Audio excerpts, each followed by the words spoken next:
Puji Tuhan. Hari ini kita akan bersama-sama mendengar firman Tuhan. Ada satu pertanyaan yang sering sekali menjadi pertanyaan. Baru-baru ini juga saya jalan sama satu anak Tuhan, dia nanya pertanyaan ini.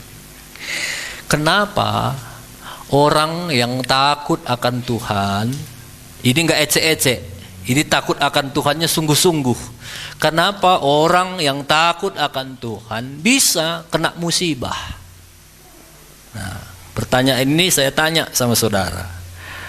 Kira-kira menurut saudara orang yang cinta Tuhan, takut sama Tuhan, taat sama Tuhan, bisa nggak kira-kira kena musibah? Bisa? Pernah nggak kamu melihat ada orang yang takut akan Tuhan kena musibah, lalu nggak kamu sadar ngomong, wah, jangan-jangan ada dosanya? Pernah? Pernah ya? Padahal kita tahu orang yang takut akan Tuhan bisa kena musibah. Ada dua pemuda remaja, mereka ini dari muda mereka cinta Tuhan. Udah ikut melayani sekolah minggu di masa pemuda mereka. Sampai akhirnya pemuda-pemudi ini mereka menjalin hubungan dan menikah. Pendetanya senang karena sama-sama pelayan. Lalu pendetanya berkati dan mereka berumah tangga. Waktu mereka berumah tangga pun mereka berjanji sama Tuhan, Tuhan kami akan tetap mengasihi, melayani, cinta akan Tuhan. Dan betul, setelah mereka menikah, mereka cinta akan Tuhan, mengasihi Tuhan. Dan mereka berdoa, Tuhan berikanlah kami seorang anak. 1 tahun mereka jalani pernikahan, tidak ada anak. 2 tahun nggak ada. Pendetanya pun udah berdoa, Tuhan kasihanilah mereka cinta Tuhan. 3 tahun nggak ada, 4 tahun nggak ada, 5 tahun nggak ada, 6 tahun nggak ada, 7 tahun nggak ada. Tapi di 8 tahun istrinya sudah mulai hamil. Wah, dia mulai bersaksi kemana-mana. Puji Tuhan, saudara, Tuhan kita nyata, hebat, luar biasa. Hari ini Tuhan berikan anak di dalam kandunganku. Dan waktu mereka bersaksi kemana-mana, 9 bulan anak itu di dalam, lahirlah anak itu. Dan sungguh terkejut mereka waktu mereka lihat anak itu, nggak ada tangannya duanya. Mereka mulai nangis sama Tuhan, Tuhan gimana ini Tuhan? Kami udah melayani Tuhan, udah cinta Tuhan. Dan Tuhan bilang beri yang terbaik, beri yang terbaik. Di pelayanan kami, suami istri kami selalu berusaha memberi yang terbaik. Tapi kenapa Tuhan kasih anak kami nggak ada tangannya? Setelah beberapa bulan anak itu lahir. 1 bulan, 2 bulan, udah sampai masanya anak itu udah bisa melihat, mulai gini-gini kan, nggak ada responnya. Nggak ada responnya. Dicek ternyata anak itu buta. Wah, dia mulai, Tuhan kenapa ini? Bingung ya. Tapi itulah sering sekali fakta yang kita hadapi. Beberapa waktu lalu kalau kita dengar ada satu pesawat jatuh, dan di pesawat itu banyak pendeta-pendeta. Termasuk ada misionaris di dalam. Misionaris itu artinya dia memberi hidupnya untuk satu daerah, satu bangsa, satu kampung, meninggalkan semuanya, meninggalkan keluarga, meninggalkan jabatan, hanya untuk pergi nginjil ke satu kampung. Itu namanya misionaris. Dan misionaris itu ada di pesawat itu bersama semua anak-anak Tuhan yang cinta Tuhan. Pesawatnya jatuh, bukan hanya jatuh, terbakar. Di dalam mereka terbakar semua. Kok bisa? Pertanyaan ini cukup membingungkan. Banyak orang bilang, apa dosanya? Di mana Tuhan waktu pesawat itu mau jatuh? Kan bisa kayak Superman Tuhan tangkap. Lalu jatuhnya pun bagus dia. Lalu mereka bersaksi, puji Tuhan kami selamat dari pesawat. Tapi kenapa sepertinya terbakar di dalam mati semua? Pendeta cinta Tuhan. Ini bukan kaleng-kaleng, cinta Tuhan. Orang tahu banyak kehidupannya, sama seperti misionaris. Bukan cari uang, bukan bisnis. Cinta Tuhan, karena Tuhan dia pergi. Kok bisa? Apalagi hari-hari ini banyak berita-berita begal, rampok sana sini. Dan gak sedikit yang dirampok itu anak-anak Tuhan, yang dibegal pendeta. Baru-baru ini ada satu berita, pastorinya terbakar, rumah pendeta terbakar. Kalau orang yang gak mengerti, di mana Tuhan? Jangan-jangan ada dosanya. Pertanyaan ini hari ini harus dijawab. Karena banyak orang yang akhirnya salah paham sama Tuhan. Mana ya Tuhan ini? Sama seperti waktu kakiku kena gerenda sebelum aku masuk ruang operasi, ada satu keluarga bilang, kenapa pendeta bisa kena gerenda? Di mana Tuhan? Katanya. Nggak ku jawab karena nggak udah sakit kali kurasa. Jadi kalau kita nggak mengerti hal ini, akan banyak anak Tuhan murtad karena pengejarannya hanya mujizat. Kalau kecelakaan berarti Tuhan nggak ada. Kalau musibah berarti Tuhan nggak ada. Nah hari ini ada tiga hal yang penting. Saya akan coba jawab pertanyaan ini dari kisah-kisah di Alkitab. Dan biarlah pertanyaan ini yang orang juga mungkin sering tanya sama kamu, kenapa anak Tuhan, kenapa begini, kamu bisa jawab juga. Yang pertama, Amos 4 ayat 9 sampai 11. Amos 4 ayat 9 sampai 11. Ini kitab Amos ini ditulis di saat bangsa Israel itu udah berbalik daripada Tuhan. Mereka berbuat jahat. Orang itu menyembah berhala. Imam-imam pun berbuat dosa. Pendeta-pendeta pun berbuat dosa. Tuhan udah tegur, jangan gitu, nggak tobat. Jangan gitu, nggak tobat. Akhirnya Tuhan disiplin mereka. Inilah firman Tuhan melalui hambanya Amos. Amos 4 ayat 9 dan seterusnya. Aku telah memukul kamu dengan hama dan penyakit gandum. Telah melayukan taman-tamanmu dan kebun-kebun anggurmu. Pohon-pohon ara dan pohon-pohon zaitunmu dimakan habis oleh belalang. Namun kamu tidak berbalik kepadaku. Demikianlah firman Tuhan. Siapa yang buat penyakit di Israel? Siapa? Tuhan. Udah jelas, aku yang buat. Tuhan ngaku ini, aku yang buat. Ayat 10, aku telah menyelepas penyakit sampar ke antaramu kepada semua orang Mesir. Aku telah membunuh terunamu dengan pedang pada waktu kudamu dijarah. Aku telah membuat bau busuk perkemahanmu tercium oleh hidungmu. Namun, udah busuk pun kubuat di kemahmu itu. Namun, kamu tidak berbalik kepadaku. Demikianlah firman Tuhan. Itu pun gak balik. Ayat 11, aku telah menjungkir balikan kota-kota di antara kamu seperti Allah telah menjungkir balikan Sodom dan Gomora, sehingga kamu menjadi seperti puntung yang ditarik dari kebakaran, namun kamu tidak berbalik kepadaku. Demikianlah firman Tuhan. Jadi jelas musibah-musibah yang diterima ini itu dari Tuhan. Karena apa? Karena dosa bangsa Israel yang gak mau berbalik kepada Tuhan. Jadi yang pertama, kenapa musibah bisa menimpa orang yang cinta Tuhan? Yang pertama karena dosa. Tapi tidak semua musibah itu karena dosa. Tapi bisa terjadi musibah kepada anak Tuhan, itu penyebabnya yang nomor satu karena dosa. Israel ini mereka terima musibah, mati semuanya, hancur, dijungkir balikan karena nggak mau berbalik kepada Tuhan. Nah, coba cek yang pertama ini. Kalau kita orang-orang cinta Tuhan mengalami musibah, coba cek, jangan-jangan ada dosa. Kalau ada dosa andu, cepat-cepat bertobat. Kalau enggak, ya enggak masalah. Ya, itu yang pertama. Memang berat untuk mengatakan ini, sepertinya kita sedang menghakimi. Tapi ternyata Tuhan itu sangat tidak suka dengan dosa. Jadi jangan bermain-main dengan dosa. Mungkin ada di antara kam hari ini Roh Kudus tegur kam di hati lu. Dosamu ini lo, kau diam-diamkan kan?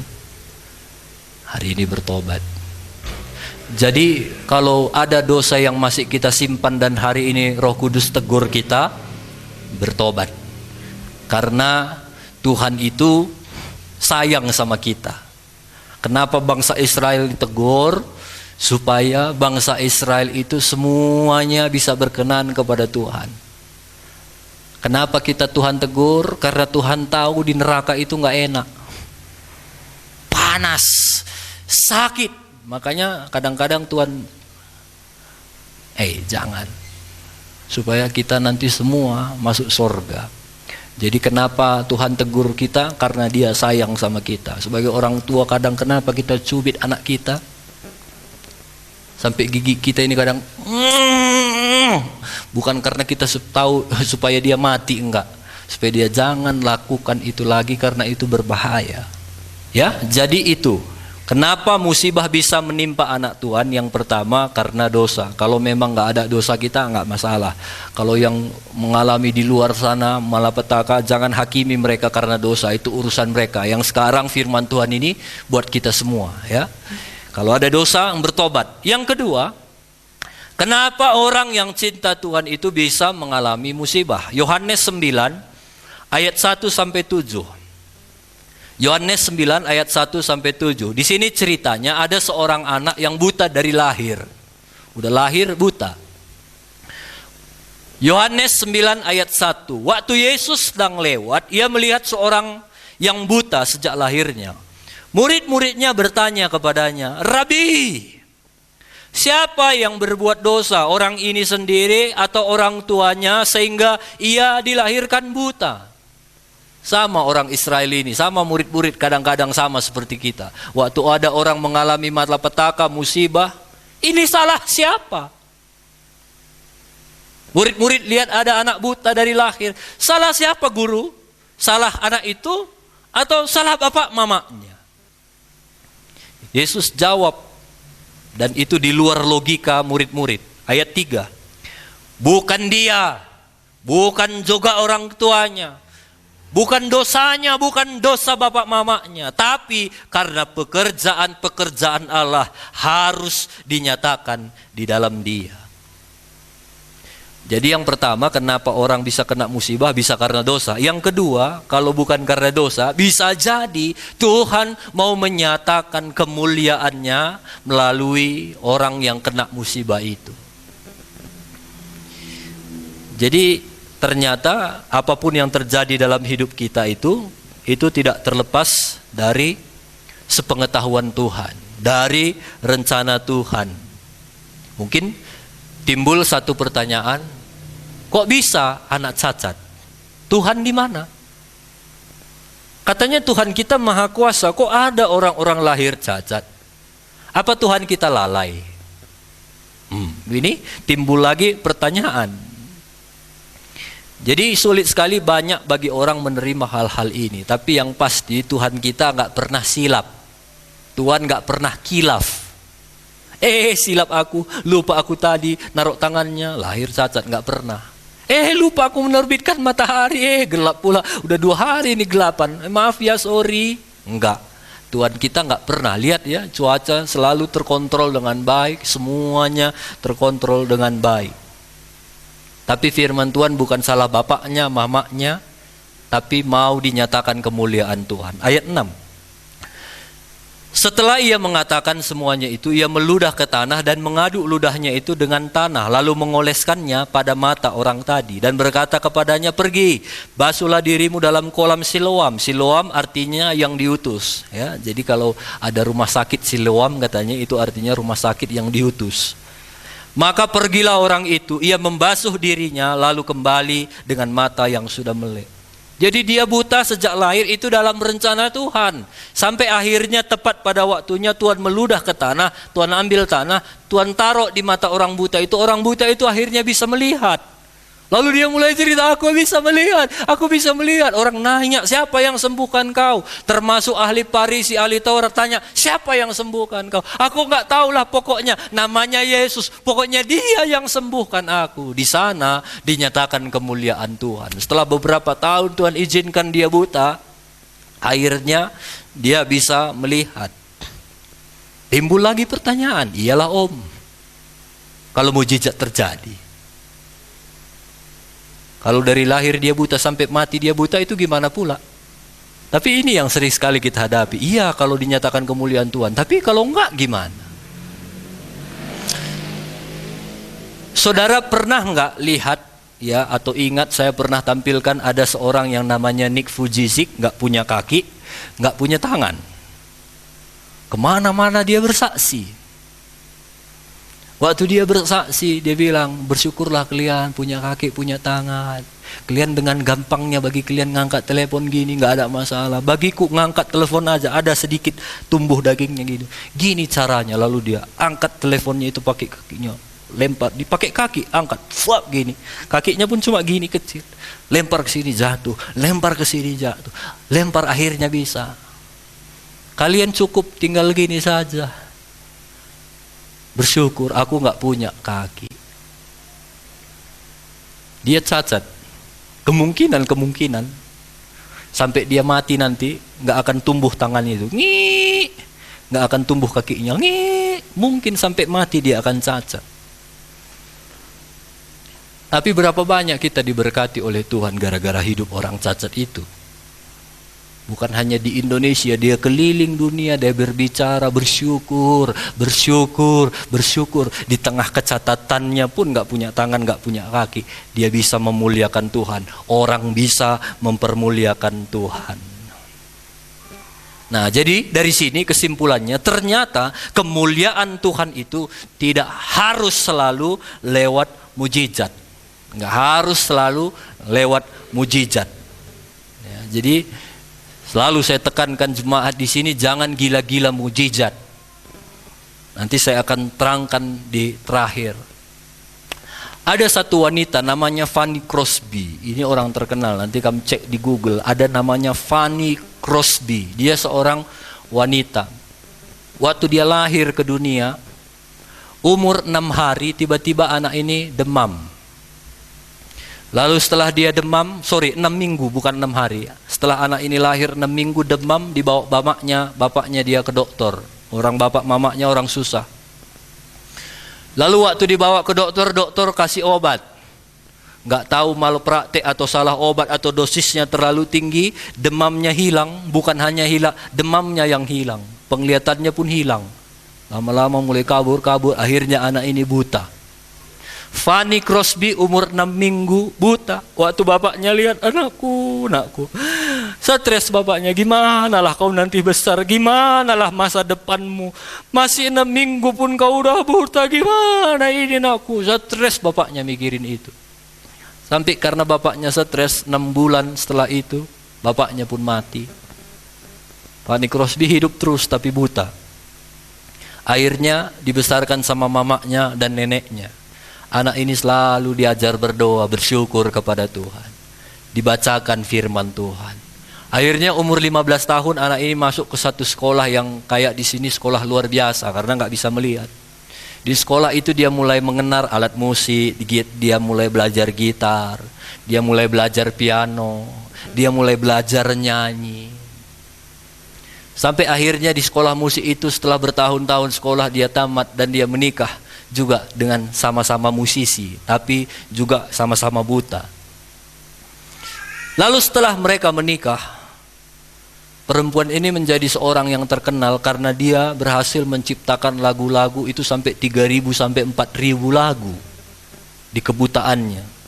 Dan sampai akhirnya dia meninggal di usianya ke-94 tahun, dia tetap buta. Tapi lagunya, sampai 4.000. Salah satu lagu yang terkenal yang sering kita nyanyikan di Natal, ku berbahagia, yakin teguh, Yesus abadi, kepunyaanku. Ini seorang buta yang ciptakan. Aku miliknya, ku ditebus, ciptaan baru, Roh Kudus, aku bernyanyi. Ini sering sekali dipakai lagu kor. Ini cuma salah satu lagu dari seorang Fanny Crosby yang buta dari umur 6 minggu. Dan waktu akhir hidupnya ada seorang wartawan tanya sama dia, "Ibu, kira-kira kalau ibu terlahir kembali, apa yang menjadi impian ibu? Apakah ibu mau terlahir matanya nggak buta, normal?" Fanny Crosby bilang gini, dan wartawan itu terkejut. "Enggak. Kalaupun Tuhan izinkan aku lahir kembali, aku tetap akan minta sama Tuhan mataku buta." "Wah, kenapa, Bu?" "Kenapa? Karena di masa butaku aku bisa, di mataku buta pun aku bisa mempermuliakan Tuhan. Dan aku mau nanti waktu aku meninggal dan aku masuk sorga. Dan di sorga tidak lagi ada kebutaan. Orang yang pertama mau kulihat adalah Yesus, kekasih jiwa aku." Wah, luar biasa ya, seorang Fanny Crosby yang buta sampai mati tidak mengalami mujizat kesembuhan matanya, tapi hidupnya mempermuliakan Tuhan. Jadi yang terpenting bukan mujizat, yang terpenting bagaimana hidup kita bisa mempermuliakan Tuhan. Memang dalam cerita Alkitab orang buta itu akhirnya dia mengalami mujizat Tuhan. Tapi Fanny Crosby dan banyak orang-orang yang lain, termasuk mungkin banyak tokoh-tokoh Alkitab, sampai mati mereka tidak mengalami mujizat. Termasuk Rasul Paulus, rasul yang luar biasa, hampir tulis setengah Alkitab. Dia pernah bilang, "Ada duri dalam dagingku." Sampai mati duri itu tidak diangkat. Saya nggak tahu itu apa bentuk duri dalam daging, mungkin penyakit atau apa. Tapi sampai dia mati tidak mengalami mujizat. Sekali lagi, bukan mujizat yang terpenting. Yang terpenting selama kita hidup, saudara mau mengalami mujizat atau enggak, hidup dalam kelemahan, kesusahan, itu enggak penting. Yang penting bagaimana kita hidup mempermuliakan Tuhan. Itu yang kedua. Yang kedua, kenapa orang Kristen, orang yang cinta Tuhan mengalami musibah? Karena di tengah-tengah pergumulan hidup itu Tuhan mau menyatakan kemuliaannya. Ya. Dan yang terakhir, kenapa ada orang yang mengasihi Tuhan kena musibah? Jawabannya, karena hidup kita ini suka-sukanya Tuhan. Nah, ada teman saya, saudara juga mungkin kenal, mungkin ini juga teman saudara. Dia seorang bisnismen, kaya. Dia paling kaya di zamannya. Anaknya 10. Banyak sekali hartanya, pegawainya pun banyak. Setiap malam dia berdoa, "Tuhan," dia bakar lembu, kambing, kurban. "Tuhan, terima kasih buat hari ini. Ampuni ke-10 anakku kalau ada dosanya." Setiap hari dia lakukan. Dia saleh, dia cinta Tuhan. Namanya Bang Ayub. Ayub. Dia cinta Tuhan. Tapi satu hari dia mengalami musibah yang bertubi-tubi. Anaknya 10 mati. Bisnisnya hancur. Rumah tangganya hancur. Istrinya yang selalu bersama-sama dia bilang, "Masih kau memuji Tuhan? Lihat, anakmu mati 10-nya. Perusahaan kita bangkrut. Lihat itu penyakit borok, udah gatalan kau itu. Mati saja kau udah. Kutuki Tuhan." Istrinya pun menghina dia. Aku nggak bisa bayangkan betapa hancurnya hati seorang Ayub. 10 pun anak du, yakin aku kalau mati satu nangisnya kamu. Enggaknya ada kamu di sini kalau masih normal ya. Lo lihat, ada biasanya masih ada 9. Oh, haleluya, tanamkan, cocok. Corona enggak ada, itu udah bocor halus. Ini si Ayub, 10 anaknya dia sayang semua. Satu hari itu mati. Udah enggak tahu lagi aku gimana nangisnya. Bayangkan 10 itu berderet. Gua ngening kue Copin, Celin, Jacob, Daniel, semua 10 disebutkan. Hancur itu, mungkin udah nangis pun udah gak bisa dia. Udah sedih, datang pula istrinya yang harusnya menguatkan dia. "Mati saja kau, mati. Tuhan apa Tuhanmu itu? cinta Tuhan. Udah habis semua kambing domba kita, setiap sore kau persembahkan. Udah kau bayar perpuluhan mungkin. Udah kau bayar gerakan 1000. Rajin kau melayani, mati juga semua. Tuhan apa Tuhanmu itu? Sakit itu. Saya yakin Ayub itu orang normal. Nggak bocor halus. Waktu disakiti istrinya sakit. Waktu dia borok gatal itu sakit. Nah, kenapa Ayub mengalami ini? Apa penyebabnya? Kenapa seorang yang cinta Tuhan mengalami ini?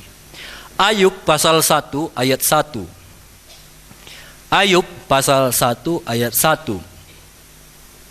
Ada seorang laki-laki di tanah Uz bernama Ayub.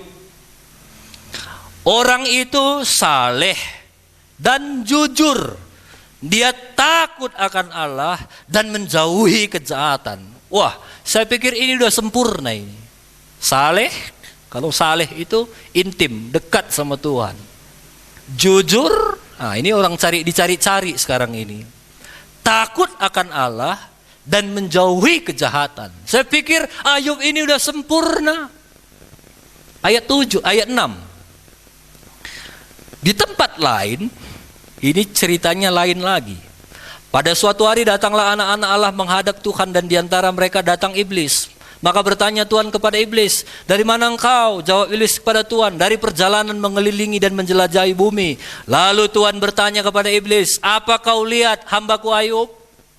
Waktu iblis jalan-jalan, pulang dari jalan-jalan, traveling, jumpa sama Tuhan. Dari mana iblis?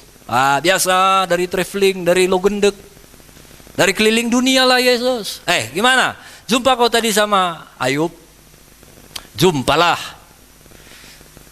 Baru Tuhan nanya, apa kabar? Apakah kau perhatikan Ayub? Sebab tiada pun seorang di bumi seperti dia yang demikian saleh, jujur, takut akan Allah dan menjauhi kejahatan. Tuhan bilang, kau ketemu sama Ayub, iblis. Temulah.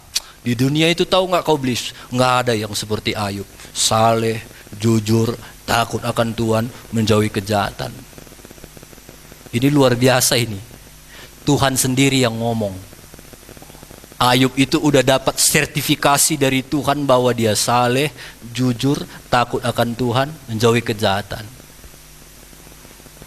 Aku bilang kamu baik, cinta Tuhan, takut akan Tuhan, rajin beribadah. Tapi belum tentu Tuhan bisa ngomong gitu. Karena Tuhan bisa melihat sampai kedalaman hati lu.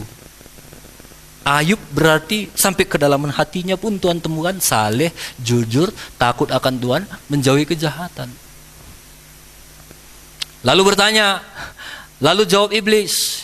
Namanya iblis ya, si Panggaron. Cari masalah selalu. Apa dengan tidak mendapat apa-apa Ayub takut akan Allah? Iyalah, karena banyak hartanya. Coba gak ada apa-apanya. Nah, ini kan Ayub nantangin Tuhan. Bukankah engkau yang membuat pagar sekeliling dia, rumahnya, serta miliknya? Apa yang dikerjakannya kau berkati. Tapi ulurkan tanganmu, jamah segala yang dipunyainya. Iblis bilang, dia pasti mengutuki engkau di hadapanmu. Ini iblis ini kan mancing-mancing Tuhan. Tuhan, iyalah, karena kau berkatinya si Ayub itu. Coba ambil semuanya hartanya, bikin penyakitnya. Pasti dia nggak akan hormat sama kau. Iblis ini mastikan pula sama Tuhan.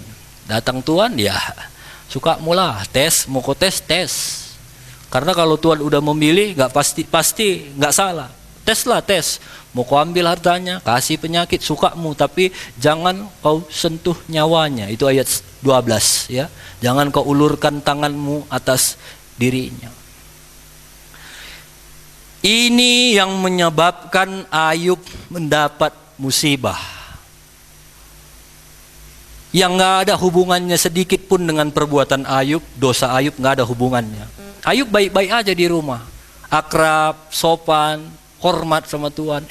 Di alam roh ada pertandingan antara Tuhan dan iblis. Ayub itu seperti sebuah pion. Ada dua orang pecatur yang hebat lagi memainkan. Ayub itu nggak ada hubungannya. Nggak ada karena berdosa, enggak. Itu hanya karena Tuhan sama iblis lagi adu, lagi opiang. Ya, siapa yang Ayub dikorbankan. Jadi ini bisa menjadi satu penyebab kenapa anak Tuhan yang cinta Tuhan bisa mengalami. Jangan-jangan hidup kita sedang dipakai Tuhan untuk memperjuangkan namanya. Kalau kita dengar cerita ini sadis juga Tuhan kita ya. Egois juga dia ya. Hanya karena mau jaga nama baik Tuhan, kita kadang-kadang manusia dikorbankan. Tunggu dulu. Jangan ambil kesimpulan dulu. Saya mau sebelum kita ambil kesimpulan, kita baca dulu di dalam Kolose 1 ayat 16. Kolose 1 ayat 16. Karena di dalam Dia, di dalam Tuhanlah telah diciptakan segala sesuatu yang ada di sorga dan yang ada di bumi, yang kelihatan dan yang tidak kelihatan, baik singgasana maupun kerajaan, baik pemerintah maupun penguasa. Sama-sama kita baca. Segala sesuatu diciptakan oleh Dia dan untuk Dia. Sekali lagi, segala sesuatu diciptakan oleh Dia dan untuk Dia. Segala sesuatu yang ciptakan itu Tuhan, dan untuk siapa? Untuk Tuhan. Kalau aku misalnya pergi ke Medan mau beli AC, karena di sini pun udah mulai panas. Pergi aku ke toko di Medan, beli AC, berapa om? Berapa ya? 10 lah. Oh ya. Berapa semua? Ini ku bayar. Lalu sampai aku lo gendek, itu udah suka-sukaku karena udah aku beli lunas. Mau ku pasang hari ini boleh, mau ku pasang besok boleh, mau ku pasang lusa boleh, nggak mau ku pasang-pasang, sukaku, uangku kok. Mau ku taruh di luar boleh, mau ku simpan di dalam boleh, suka-sukaku. Mau ku paku satu sini boleh, mau ku letakkan di sini satu boleh. Mau ku taruh di dalam karena kepanasan pemain drum boleh, suka-sukaku. Mau ku cabut juga nggak ku taruh di dalam, nggak boleh juga pemain drumnya marah, uangku kok, suka-sukaku. Waktu AC udah dipasang semua, pintu kita ditutup, lalu kita karena udah panas kita langsung kita pasang, 16 derajat, langsung dingin. Kalau AC bisa curhat, gimana ya Pak Pendeta itu? Nggak ada pri ke ASEAN-nya. Ya kalau masang AC janganlah langsung 16.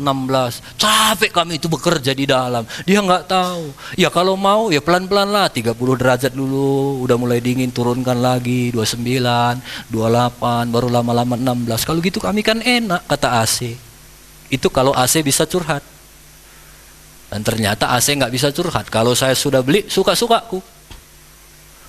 Mau habis kebaktian di depan-depan du, ku ambil AC-nya, ku hanturkan. Wah, mantap nak ini ku. Suka-suka aku, walau andi kau om, sayang. Nggak bisa kamu marah, sebatas gitu aja. Aduh, gitu. Nggak bisa kamu, wih sayang, enggak. Suka-suka aku lah. Sama kayak kamu. Kalau kamu mau beli TV, mau sebesar apapun, mau kamu pecahkan di depan, buar. Nggak ada hakku marah.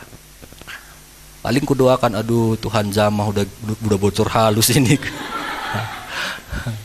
Tapi hanya sebatas itu, nggak boleh aku marah karena uang du, suka-suka du. Sama seperti AC, kalau udah aku beli, suka-sukaku. Kalau hari ini firman Tuhan bilang, segala sesuatu Tuhan yang ciptakan dan untuk Dia. Bolehkah kita marah kalau Tuhan pakai kita? Bolehkah Tuhan, bolehkah kita marah sama seperti Ayub, jadi pion, mati anaknya, mati. Bolehkah kita marah? Enggak, suka-sukaku kata Tuhan, orang aku yang ciptakan. Bilang kiri kanan, suka-sukamu Tuhan. Nah udah mulai berat kan nyanyi ya kan?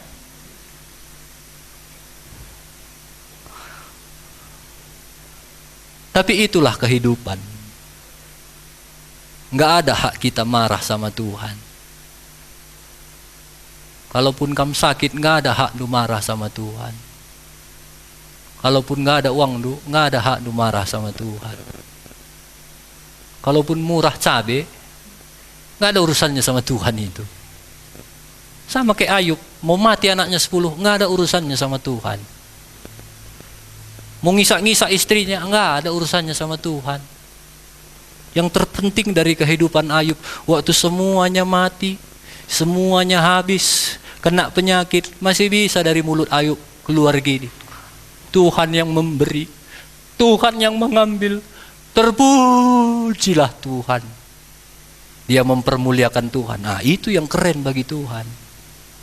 Mau mati anaknya 10, suka-suka Tuhan kok. Mau sehat, suka-suka Tuhan. Mau sakit, dia nggak penting, nggak ada urusannya sama Tuhan. Yang penting dari kehidupan kita, yang sakit, yang bagaimanapun, kita memuliakan Tuhan nggak? Atau waktu semua habis, kita angkat tangan juga, tapi lain yang keluar dari sini. Amango, ya mango, ya mango.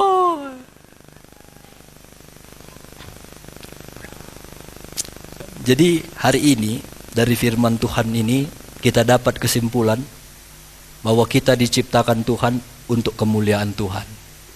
Kita hidup bukan untuk diri kita sendiri. Mau apapun yang terjadi dalam hidupmu, yang penting Tuhan dipermuliakan. Jadi waktu kita mengizinkan hidup kita dipakai sama seperti Ayub, tanda kutip, hidupnya dipakai oleh Tuhan untuk kemuliaan Tuhan, dia mengalami satu suasana hati yang berbeda. Bisa bayangkan 10 anaknya mati, bisnisnya hancur, rumah tangganya hancur, masih bisa dia mempermuliakan Tuhan. Ini Ayub yang luar biasa. Kenapa? Karena dia mengizinkan hidupnya dipakai untuk kemuliaan Tuhan. Kalau kamu merelakan hidup dipakai untuk kemuliaan Tuhan, walaupun kamu merasa sakit, kamu akan mendapat satu kebahagiaan yang gak bisa dunia berikan, yang gak bisa kita beli, yang gak bisa orang tawarkan kita terima. Itu yang sayang kadang-kadang kita mungkin kadang-kadang gak habis pikir. Seperti yang saya bilang, saya kenal beberapa hamba Tuhan yang hidupnya begitu menderita. Dia tinggalkan bapak mamanya. Ada yang mungkin bapak mamanya orang kaya, hanya masuk ke kampung-kampung yang sinyal pun tak ada, listrik pun mati hidup. Ada satu hamba Tuhan ke sana, suami istri dia ke sana. Rumahnya pun tepas-tepas, udah tepas, jarak tepas itu bolong-bolong pula. Kalau kita ke rumah dingin, lantainya pun tanah, udah tanah mereng pula. Bukan nggak ada bapak mamanya, bukan nggak ada uangnya, bukan nggak ada pengetahuannya, bukan karena nggak ada pendidikannya. Sekolah duanya. Kalau mereka berusaha mungkin banyak dapat uang, tapi dia rela ke kampung itu. Sampai ke sana, dari Simpang ke kampungnya 5 km, hancur-hancuran jalannya. Mobil tinggi pun kandas, prak. Bayangkanlah. Hanya untuk memuliakan Tuhan. Itu pun ku tengok, senyum pula dia suami istri. Gimana John? Puji Tuhan bang, haleluya, haleluya katanya. Kok bisa? Ada damai sejahtera yang Tuhan berikan, yang mereka dapatkan, yang kita gak bisa terima dari manapun. Waktu kita relakan hidup kita dipakai untuk mempermuliakan Tuhan. Kalau saya dengar cerita-cerita misionaris waktu mereka masuk ke desa-desa, yang mana desa itu mungkin penduduknya ya masih orang hutan. Orang hutan maksudnya bukan monyet, orang tinggal di hutan. Bagaimana mereka kadang-kadang disiksa, ditelanjangi. Ada misionaris yang bersaksi, kalau kamu mau masuk ke sini, kalau kau nggak mau mati, kamu harus makan kotoran kami. Dia hanya mau memberitakan Injil, tapi hanya untuk memberitakan Injil dia harus makan kotoran. Waktu dia makan, nggak tahu lah aku rasanya. Tapi waktu dia makan, saya percaya secara manusia dia, tapi kok bisa dia makan? Dan akhirnya dia bisa diterima di kampung itu. Dan nama Tuhan dipermuliakan. Ada sesuatu kekuatan yang Tuhan berikan waktu dia rela memberikan hidupnya dipakai oleh Tuhan. Nah, jadi izinkan hidup kita dipakai untuk kemuliaan Tuhan. Sekali lagi, dari cerita seorang Ayub, Dia yang saleh, takut akan Tuhan, menjauhi kejahatan, jujur. Ini bukan hanya kata manusia, tapi ini dari Tuhan sendiri. Tuhan sendiri ngomong. Udah, kalau udah Tuhan ngomong udah betul lah si Ayub. Dia udah benar, udah saleh, udah mantap lah. Ternyata orang seperti ini pun masih bisa mengalami musibah. Apalagi kita yang mungkin kurang saleh, kurang jujur, kurang takut akan Tuhan, masih suka kejahatan, dapat musibah. Bilang kiri kanan, Ayub aja yang saleh dapat musibah, apalagi kamu, bilang. Nggak usah alay, bilang. Kadang kita kan alay, oh Tuhan di mana engkau? Waktu dicek ternyata nggak saleh, ternyata nggak jujur, ternyata nggak takut Tuhan. Wajar kawan. Ayub aja yang cinta Tuhan, takut Tuhan, saleh, udah masuk dapat sertifikasi dari Tuhan pun mengalami musibah. Apalagi kita. Jadi sekarang bukan berbicara musibah, enggak. Yang penting sekarang, kalaupun kamu mengalami apapun, sakit penyakit, ekonomi susah, kesulitan, yang penting hidup kita untuk mempermuliakan Tuhan. Jadi ada 3 hal yang hari ini kita tangkap. Kenapa orang cinta Tuhan bisa mengalami musibah? Yang pertama mungkin karena dosa. Yang kedua, karena ada kemuliaan Tuhan mungkin yang mau Tuhan nyatakan dalam hidupnya. Yang ketiga, suka-suka Tuhan. Tuhan mau kasih kita musibah, mau kasih kita keberuntungan, mau kasih uang masuk susah, itu suka-suka Tuhan. Karena Tuhan yang menciptakan dan kehidupan kita semuanya untuk Tuhan. Amin. Amin enggak amin, itulah firman Tuhan. Saudara mau siap mau enggak, kita diciptakan oleh Tuhan dan untuk Tuhan. Mau suka kamu enggak atas hidupmu, apa yang Tuhan kerjakan dalam hidupmu, mau suka mau enggak, suka-suka Tuhan. Karena semua kita diciptakan untuk kemuliaan Tuhan. Kalau kita mau dipakai dan merelakan hidup kita dipakai untuk memuliakan Tuhan, percayalah, Tuhan itu Tuhan yang baik. Ada satu kebahagiaan, ada satu berkat spesial yang orang mungkin nggak bisa berikan, orang lain mungkin nggak bisa rasakan, tapi kita bisa rasakan. Biarlah firman Tuhan hari ini merubah paradigma kita. Saya berharap jemaat-jemaat di sini jangan banyak nuntut sama Tuhan, jangan banyak bertanya sama Tuhan. Sudah, hidup saja memuliakan Tuhan. Kalau kamu kerjakan hidup memuliakan Tuhan, ada Tuhan yang akan memberkati setiap apa yang kita bisa kerjakan. Kalaupun Tuhan nggak memberkati, nggak masalah, suka-suka Tuhan.